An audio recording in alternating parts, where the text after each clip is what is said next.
नमस्कार दोस्तों। प्रधानमंत्री नरेंद्र मोदी की प्रशंसा करते हुए आप एक किताब लिख दीजिए और उसके बाद ठगी कीजिए। उनके नाम को भुनाइए, पार्टी के लोगों के नाम को भुनाइए, आरएसएस के संबंधों को भुनाइए और कोई भी ठगी। शायद यही एक सत्य है। और जब ये हालत हो तो चिंता की स्थिति पैदा होती है कि यकीन किस पर करें। एक और चीज है, भारतीय जनता पार्टी की स्थिति कर्नाटक में खराब है और कर्नाटक में जब स्थिति खराब है उस स्थिति में वो कैसे मैनेज कर रही है, उसने अपने प्लानिंग करी है। किस तरीके से तमाम बुद्धिजीवियों को, डॉक्टर्स को, इंजीनियर्स को कैसे जोड़ेंगे और किस तरीके से पूरी प्लानिंग करेंगे, इस पर उनका पूरा फोकस है और इसको लेकर के वो चिंतित है। वो इसको लेकर के चिंतित हैं कि किस तरीके से कर्नाटक को जीता जाए और कांग्रेस को हराया जाए। इसके लिए तमाम प्लानिंग चल रही है। इसके बाद में हम बात करें, यदि आप बात करते हैं तो श्रीमती इंदिरा गांधी के समय की विपक्ष एक हुआ था और आज फिर एक होने की बात कर रहा है। उसकी कवायद चल रही है, नीतीश कुमार को इसकी जिम्मेदारी सौंपी गई है, इसके संयोजक बनाए गए हैं और वो जगह जगह जाकर के विपक्षी एकता को मजबूत करने में लगे हैं। तो क्या यह एकता 2024 में सत्ता बदल देगी? सवाल यहां पर भी, सवाल बहुत सारे हैं। सवाल जो सबसे बड़ा है वो ये है कि भारत में हर घंटे 6 से ज्यादा युवा आत्महत्या करते हैं। हम बड़े खुश होते हैं कि भारत युवाओं का देश है और जब युवाओं का देश हो तो आत्महत्या कर रहे हैं। आप सोचिए, युवा हमारे यदि आत्महत्या करने को मजबूर हो रहे हैं तो ये चिंता का विषय है। इसके पीछे वजह क्या है, यह भी हमें तलाशनी होगी। क्या हमारी सरकार इसके लिए इतना संवेदनशील है? तो आज हमें लगता है इन्हीं सारे विषयों पर एक चर्चा होनी चाहिए। इसी पर बात करते हैं। जिस तरीके से एनसीआरबी के डाटा आए और उस डाटा के आने के बाद में पता चला कि किस तरीके से भारतीय जनता पार्टी नरेंद्र मोदी के शासनकाल में लगातार इतनी हताशा का शिकार हो रहे हैं युवा, क्योंकि रोजगार नहीं मिल रहा है। इतनी हताशा का शिकार हो रहे हैं कि उनको आगे बढ़ने के अवसर नहीं मिल रहे हैं और उनके परिवार भूख से बिलख रहे हैं। शिक्षा महंगी हो गई है और शिक्षा ज्ञान से हटके एजेंडे पे हो गई है। यह भी एक चिंता का विषय। सरकार के पास नौकरियां नहीं है और प्राइवेट सेक्टर की स्थिति खराब है, तो वो आर्थिक स्थितियां भी। बाकी समाज में नफरत, हिंसा, बलात्कार, यही शायद भविष्य बन गया है। उत्तर प्रदेश में हर रोज 12 बेटियों के साथ बलात्कार हो जाता है, यानी हर 2 घंटे में एक बेटी रेप का शिकार हो जाती है। यह स्थिति है, क्या कहेंगे आप? जब ये सारे हालात और उसके बाद में तुर्रा कि अमृतकाल है, राम राज्य है। अचानक 8 तारीख को रात को 8 बजे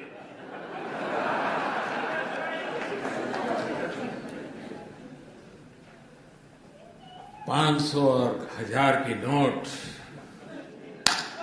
घर में शादी है, पैसे नहीं है। मां बीमार है, 1000 की नोटों का थप्पा है, लेकिन मुश्किल है। बचपन में एक चुटकुला हम सुनते थे, वो जरा बताना चाहता हूं। एक प्रोफेसर थे और उनकी बेटी ने आत्महत्या की,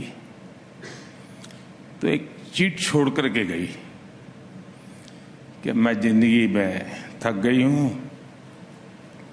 मैं जीना नहीं चाहती हूं, तो मैं काकरिया तालाब में कूद करके मर जाऊंगी। अब सुबह देखा बेटी घर में नहीं है, तो बिस्तर में चिट्ठी मिली। तो पिताजी को बड़ा गुस्सा आया, बोले मैं प्रोफेसर, इतने साल मैंने मेहनत की, अभी भी बोले काकरिया स्पेलिंग गलत लिख के जाती है।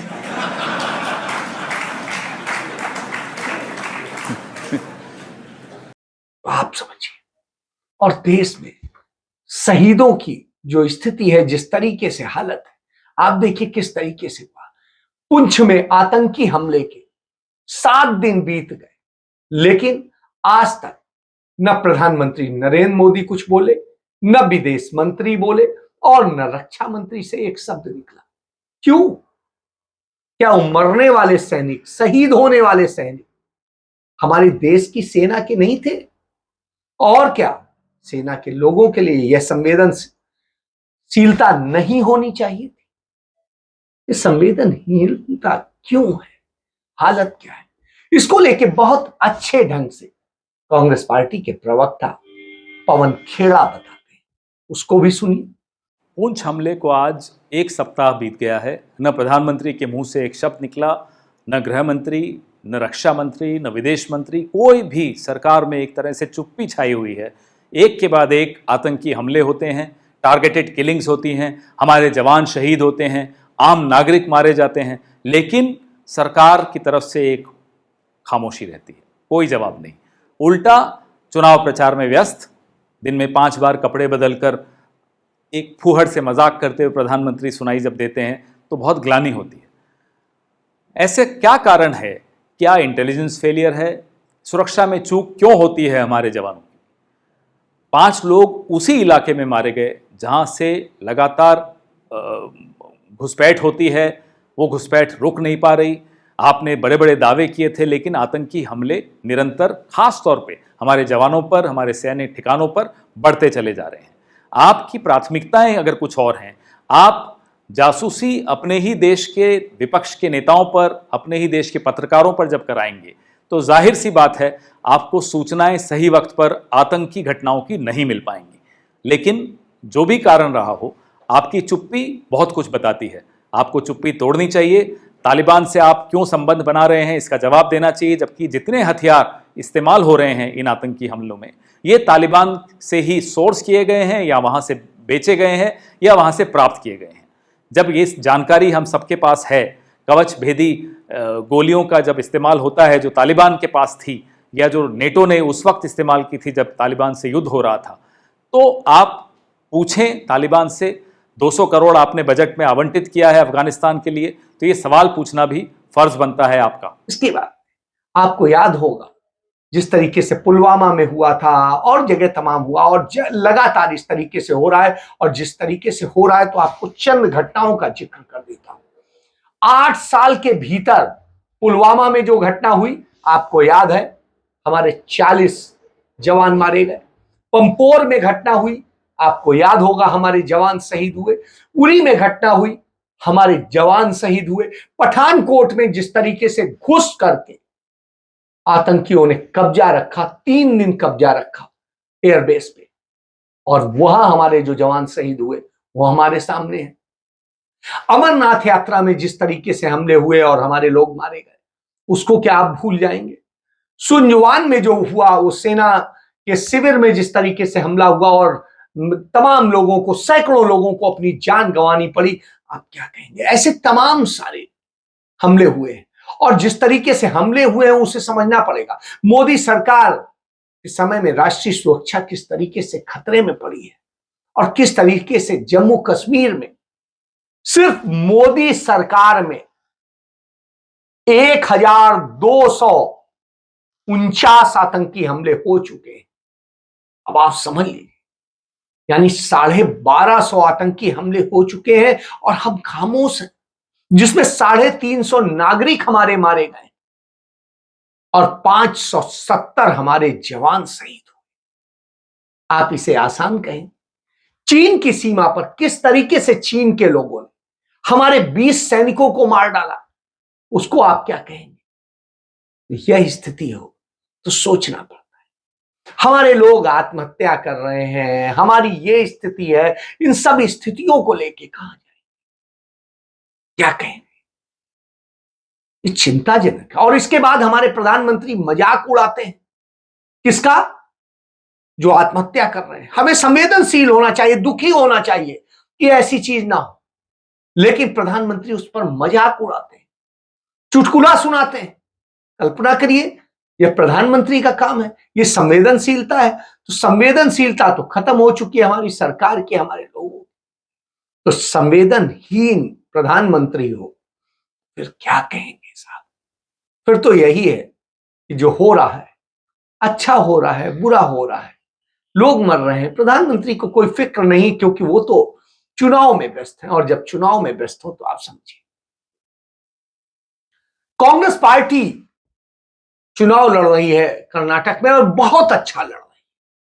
हालत बिगड़ी हुई है भारतीय जनता पार्टी। जिस तरीके से राजस्थान की सरकार जनता से जुड़े हुए मसलों पर फैसले ले रही है, छत्तीसगढ़ में फैसले ले रही है, उससे सरकार हिली हुई है। अभी चंद दिन पहले ही हिमाचल में चुनाव जीते और हिमाचल में सरकार के बहुत सारे अच्छे डिसीजन लिए जा रहे हैं। उसके बाद में आप खामोश। जब यह स्थिति हो तो सोचना पड़ता है, और इन स्थितियों को ध्यान में रखिए। जब आप ध्यान में रखेंगे तो आपको समझ में आए। तो इसलिए अब भारतीय जनता पार्टी, नरेंद्र मोदी, अमित शाह, वो इस चीज के लिए प्लानिंग नहीं कर रहे हैं कि हमारे युवा आत्महत्या न करें। इस चीज के लिए प्लानिंग नहीं कर रहे हैं कि हमारे सैनिक न मरे। वो इस चीज के लिए प्लानिंग नहीं कर रहे हैं कि हमारे लोगों को प्रधानमंत्री या उनके करीबी होने का, बीजेपी के होने का, आरएसएस के होने का फायदा उठाकर लोगों को ठगे नहीं। वो तो साहब क्या कर रहे हैं, वो तो कैसे पार्टी जीते इसकी प्लानिंग में लगे। साहब, कांग्रेस को हराने के लिए बीजेपी ने जो प्लान तैयार किए उसमें डॉक्टर्स, इंजीनियर्स और न जाने किसको किसको शामिल किया है। उसमें कुछ महिलाओं को शामिल किया है, कुछ लोगों को शामिल किया है और उसकी पूरी प्लानिंग कर रहे हैं। तो आप समझिए, वो कहते हैं हम 24/7 चुनाव की प्लानिंग करते हैं। तो हुजूर बहुत अच्छा है आप करते हैं, लेकिन इस देश के लिए प्लानिंग कौन करे? इस देश के लिए भी कर लीजिए, थोड़ी सी देर कर लीजिए। चलिए 24/7 करते हैं, 1 घंटा घटा लीजिए, 1 दिन घटा लीजिए, वो भी नहीं। आप तो पूरे टाइम उसी। तो यह स्थिति है। तो इसलिए अब डॉक्टर्स, इंजीनियर, प्रोफेशनल्स और इन सबको जोड़ करके जिस तरीके से करेंगे, पूरा वो चलाएंगे, सामाजिक प्रवास का अभियान चलाएंगे, समाज को साधने की कोशिश करेंगे। उसमें महिलाएं भी होंगी, दूसरे होंगी, महिला प्रवासी अभियान होगा जो महिला वोटर्स को कैसे वो करेंगे और नए मतदाताओं को कैसे, यूथ को पकड़ेंगे। तो साहब यूथ को क्या बताएंगे, आप आत्महत्या करिए, हम आपके लिए रोजगार नहीं दे सकते, हम तो अग्निवीर लाएंगे। तो साहब यह स्थिति है। इसके बाद में अभियान जिस तरीके से हर लोकसभा सीट को लेके, विधानसभा सीटों को लेकर के और सबको लेकर के प्लानिंग कर रहा है, यह स्थिति है। महिला पुरुषों के लिए अलग अलग टीम बनाएंगे, प्रभावी मतदान संपर्क अभियान चलाएंगे, मतदाता से कैसे पकड़ा जाए उससे किया जाए, प्रबुद्ध सम्मेलन करेंगे, विशेष जनसंपर्क अभियान करेंगे। तो ये सब स्थिति है। और हर विधानसभा महिला प्रवासी रखें जो जाएंगी, 18 साल से जो है मतलब युवा होंगी, जो लोगों को लुभा सके। क्या आप समझे, क्या हमारी लड़कियां इसी के लिए? और पन्ना प्रमुख वगैरह तो ये पुरानी बातें हैं, वो तो इनका चलता ही रहता है। बूथों पे और उस पे जो बनाएंगे वो सब तो इनका चलता रहता है। तो यह स्थिति है। इस प्लानिंग में आप ये भूल जाते हैं कि आप कर क्या रहे हैं। तो आप समझिए, जब ये कहते हैं चिंता होती है। क्यों चिंता होती है? क्योंकि आप मजाक बना देते हैं। किसको मजाक बना देते हैं वह भी आप देखिए। आपकी मजाक की स्थिति ये होती है कि आप जिस तरीके से प्रधानमंत्री जो है दूरदर्शी प्रधानमंत्री हैं, साहब हम कहां कह रहे हैं दूरदर्शी नहीं। और जब दूरदर्शी है तो आप सब दूरदर्शी साहब से ही एक बात कर लीजिए। तो दूरदर्शी जो लिखने वाली किताब जो जिन्होंने लिखी वो शेरपुरिया दंपति, उन्होंने तमाम जगह ठगी की और इतनी ठगी की तो साहब ना तो उनको ईडी छापा मारती है, ना सीबीआई मारती है, ना कुछ मारती है। ये तो कहिए गलती से वो पकड़े गए संजय शेरपुरिया और पकड़े गए यूपी पुलिस के जो है एसआईटी से, तो उसके कारण ये चीजें पता चली। अब जब क्योंकि सामने आ गई सारी चीजें हैं तो आप उस पर शोर मच रहा है। नहीं तो वो लूट रहे थे और इस देश की जनता का पैसा लूट करके किस तरीके से वो भाग रहे थे, किस तरीके से कर रहे थे, इससे आप समझ सकते हैं। वो कभी किसी मीडिया हाउस के साथ दिखाई देते थे, उन्हें अपनी किताब सौंप रहे होते थे कि साहब देखिए प्रधानमंत्री दूरदर्शी हैं, ये हमने लिखा है, दिव्यदर्शी मोदी, ये पुस्तक है। वो कभी आरएसएस प्रमुख को देते हैं, आरएसएस प्रमुख उसको विमोचन करते हैं, तो कभी किसी को देते हैं। शर्म आती है, ये सब हो रहा था और आप झूठ बोलते, मक्कारी करते, लूट होते देख रहे थे, कोई नहीं कुछ बोल रहा था। तो है, और झूठ की तो पराकाष्ठा ये है कि जब प्रधानमंत्री कहते हैं कि हमने वंदे भारत एक्सप्रेस चला दी जिसकी स्पीड 160 किलोमीटर प्रति घंटा है और ये हो गया और वो हो गया, तो हुजूर फिर तो आता है कि 2019 में वंदे भारत पहली बार वो हुई थी। उसके पहले आप स्थिति यदि आप देखें, 1969 में 140 किलोमीटर प्रति घंटा की स्पीड की राजधानी ट्रेन पंडित जवाहरलाल नेहरू ने शुरू। फिर उसके बाद में 1988 में राजीव गांधी ने 150 किलोमीटर प्रति घंटा की स्पीड से शताब्दी शुरू की थी। 2006 में गरीब रथ चालू हुई थी, 130 किलोमीटर प्रति घंटा की स्पीड थी। और इसके बाद खुद दुरंतो एक्सप्रेस शुरू की थी, उन दिनों ममता बनर्जी हुआ करती थी रेल मंत्री, और 140 किलोमीटर प्रति घंटा की स्पीड थी। तो साहब अब आके 160 कर रहे हैं तो कौन सा बहुत बड़ा काम कर रहे हैं। 140 की स्पीड तो 1969 में थी।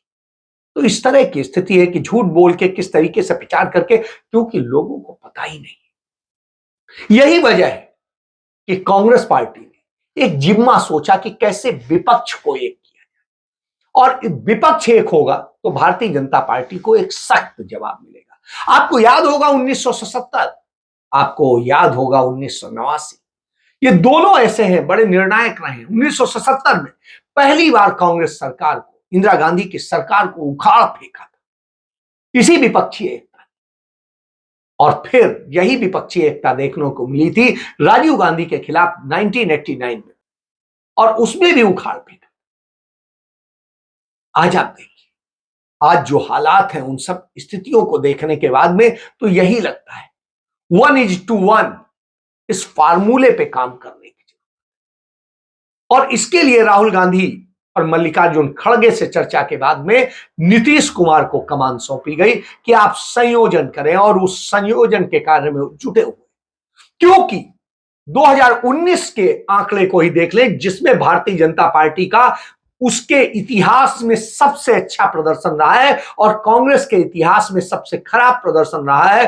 तो यदि उसकी तुलना कर लें, उसी से करते हैं, तो 2019 में भारतीय जनता पार्टी नीत एनडीए गठबंधन को, भारतीय जनता पार्टी को 38% वोट मिले थे, और पूरे एनडीए को देख लें जो भारतीय जनता पार्टी और उसके सहयोगी दल हैं, जिनमें से कई दल अब उसके साथ नहीं हैं, तब एनडीए को 45% वोट मिले। और जो यूपीए और प्लस अदर्स यानी कांग्रेस और दूसरों को जोड़ करके, अन्य दलों को जोड़ करके उनको 55% वोट मिले। इसका मतलब है कि यदि विपक्षी एकता होती तो नरेंद्र मोदी कभी सत्ता में नहीं होते, लेकिन है क्योंकि स्थितियां बदली हुई। तो यही वजह है कि अब विपक्षी एकता की बात हो रही है, क्योंकि जिस तरीके की स्थिति, इसको लेकर नीतीश कुमार लगातार लोगों से मिल रहे हैं, कभी आम आदमी पार्टी के नेता अरविंद केजरीवाल से, भगवंत मान से, तो कभी वो मिलते हैं अखिलेश यादव से, तो कभी मिलते हैं ममता बनर्जी से, तो कभी किसी और से। तमाम सारे नेताओं से उनका मिलने का और उनके साथ में सहमति बनाने का एक दौर चल रहा है, निश्चित रूप से चलना चाहिए। ये एक अच्छी शुरुआत। सिर्फ ममता बनर्जी और अखिलेश के वोटों का ही यदि सामंजस्य देख ले तो इन्हीं को जोड़ लेते हैं, तो तकरीबन जो बिहार के जो है नीतीश कुमार और आरजेडी, और उसके अलावा अखिलेश यादव और ममता बनर्जी, यही मिलाकर के 5 करोड़ से अधिक के वोट हो जाते हैं। तो आप समझ सकते हैं, तो इस तरह की स्थितियां। और फिर कांग्रेस को भी 12 करोड़ वोट, तो यानी 17 करोड़ हो जाते हैं। सिर्फ ये शिवसेना कांग्रेस के साथ है ही, एनसीपी भी है, अभी तक तो है ही है, और ये सब भी यदि जोड़ते हैं तो उस स्थिति में कांग्रेस पार्टी और वो सब तकरीबन जो है, जो कांग्रेस पार्टी का जो पूरा यूपीए है, उन सब के भी वोट जोड़ लेते हैं, तो उस स्थिति में तो ये बराबर पहुंच जाते हैं बीजेपी, और थोड़ा सा और मजबूत हो तो आगे चलते हैं। तो यह आपको समझना पड़ेगा। इसीलिए ज्यादा से ज्यादा कैसे क्या किया जाए, उस प्रोजेक्ट को लेकर के काम चल रहा है। और मुझे लगता है यदि ये हुआ तभी लोगों को इंसाफ मिल पाएगा, युवाओं की मौत खत्म होगी, बेटियों से बलात्कार खत्म होगा, और जिस तरीके से नैरेटिव गढ़े जाते हैं, हंसी उड़ाई जाती है, ठगी और बेईमानी होती है, झूठ बोला जाता है, उस पर काबू पाया जा सके। इसलिए विपक्षी एकता की बात की जाती है, आपके लिए, देश के लिए, हम सब के लिए। इसलिए आपको भी सोचना है, हम तो सोच ही रहे हैं। इसके साथ अपनी बात समाप्त करता हूं। जय हिंद, जय भारत, वंदे मातरम।